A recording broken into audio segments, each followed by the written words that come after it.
올해 12월 24일 개정의료법이 시행되면서 비대면 진료가 전면 확대됩니다. 다만 약 배송은 아직 섬이나 벽지에 사는 사람, 장애인 등에게만 제한적으로 허용되죠.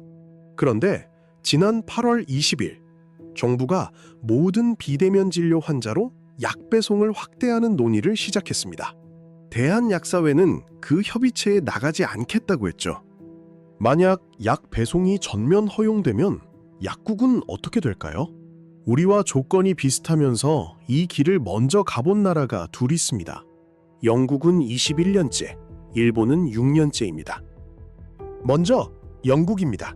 영국에는 원격 판매 약국이라는 별도 면허가 있습니다. 찾아온 환자에게 직접 약을 줄 수 없고 오직 배송과 우편으로만 약을 내보내는 약국이죠. 그리고 영국은 법인도 약국을 소유할 수 있습니다. 그래서 이 원격 판매 약국들은 사실상 회사입니다.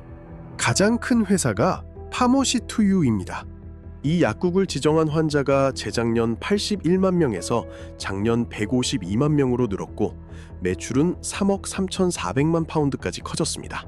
그런데 같은 해 570만 파운드 적자를 냈습니다. 그 전해에도 전전해에도 적자였고요. 영국에서 가장 크고 가장 빠르게 크는 온라인 약국이 돈을 못 벌고 있습니다. 규모도 보죠. 잉글랜드의 원격 판매 약국은 430곳입니다. 일반 약국은 10,000곳이 넘습니다. 파머시2유가 잉글랜드 전체 처방에서 차지하는 비중은 3.5% 정도고요. 21년을 열어뒀는데 이 정도입니다. 그리고 작년 6월 영국 정부는 신규 원격 판매 약국 신청을 아예 막아버렸습니다. 물론 영국에서도 약국은 계속 줄고 있습니다. 2015년부터 10년 동안 1,180곳이 사라졌죠. 그런데 그 원인이 원격 배송은 아닌 것으로 보입니다. 약국 업계는 실질 예산이 30% 깎인 것을 지목하고 정부는 대형 체인의 점포 정리 때문이라고 주장합니다. 서로 다른 얘기를 하지만 어느 쪽도 배송을 지목하지는 않습니다. 대신 영국 정부는 약사에게 다른 권한을 부여합니다. 바로 1차 처방권이죠. 2024년 1월 파머시 퍼스트가 시작됩니다. 부비동염, 인후염, 중이염 같은 경증 질환 7가지에 대해 약사가 의사 처방 없이 직접 환자를 보고 약을 줄 수 있게 한 제도입니다. 항생제까지 포함됩니다. 1년여 만에 상담이 540만 건 쌓였고 의사진료 140만 건이 병원에서 약국으로 넘어왔습니다. 그리고 더 큰 변화가 있습니다. 지금 영국 약사의 20%가 독립처방 자격을 갖고 있고 올해 9월부터는 새로 등록하는 모든 약사가 등록과 동시에 처방자가 됩니다. 어떤 측면에선 약사의 직능 확대로 볼 수 있겠죠. 물론 영국 의사단체의 반발은 여전히 거셉니다. 이번엔 일본입니다. 2024년 7월 아마존이 일본에서 처방약 서비스를 시작했습니다. 환자가 앱에서 제휴약국을 고르고 약사와 화상통화로 복약 지도를 받습니다.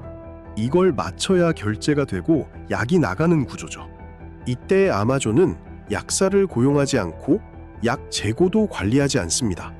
약은 제휴약국에서 직접 나갑니다. 아마존은 플랫폼 역할만 합니다. 일본은 온라인 복약 지도를 6년 전에 시작했습니다. 그래서 지금 얼마나 쓰고 있을까요? 후생노동성 집계로 전체 복약 지도 중 온라인이 차지하는 비율은 0.045%입니다. 시스템을 깔아둔 약국은 81%인데 최근 석 달 안에 실제로 써본 약국은 13%뿐이었습니다. 이유는 전자처방전에 있습니다. 도입이 생각처럼 늘지 않았거든요. 약국은 89%가 갖췄는데 병원은 19%, 의원은 25%입니다. 약국은 준비를 끝냈는데 전자처방전이 안 나오는 상황이죠. 그렇다고 일본 약국이 편한 건 아닙니다. 조제약국 도산이 2년 연속 최다를 기록했고 그중 80% 이상이 작은 약국이었습니다. 그런데 원인은 역시 원격 배송이 아니었습니다. 일본 약국은 매출의 70% 이상이 약값인데 정부가 2021년부터 매년 약값을 깎고 있고 조제실을 갖춘 드럭스토어가 들어왔고 옆에 있던 병원과 의원이 문을 닫았습니다. 이 세 가지가 원인으로 꼽혔습니다. 그리고 올해 일본 정부는 결정적인 카드를 꺼냅니다.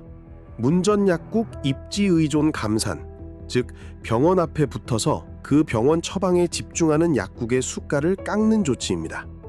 일본의 약국 정책은 위치로 먹고 사는 시대가 끝났다는 쪽으로 가고 있는 듯합니다. 정리하면 영국과 일본 두 나라 어디에서도 약의 원격 배송이 약국가에 타격을 입혔다는 증거는 나오지 않았습니다. 다만 눈여겨볼 건 플랫폼의 역할입니다. 영국의 파머시 투유는 적자입니다. 그런데 지정 환자가 152만 명이죠. 영국은 전자처방전에 약국을 한 번 지정해두면 그 다음부터 처방이 자동으로 그쪽으로 갑니다. 그리고 사람들은 이걸 잘 안 바꿉니다. 일본도 비슷합니다. 아마존과 라쿠텐이 플랫폼 역할을 하고 우버가 처방약을 배달하기 시작했습니다. 한국처럼 모바일 환경이 발달한 나라라면 이 흐름은 훨씬 빠를 수 있습니다. 조심스럽게 예측해보자면 원격 약 배송이 전면 확대될 경우 약국의 입지 의존성은 줄어들 겁니다. 대신 플랫폼 의존성이 그 자리를 채우겠죠. 그렇게 되면 약국은 플랫폼에 마케팅 비용을 내고 환자를 받는 구조가 됩니다. 환자를 어느 약국으로 보낼지 플랫폼이 정하게 되겠죠.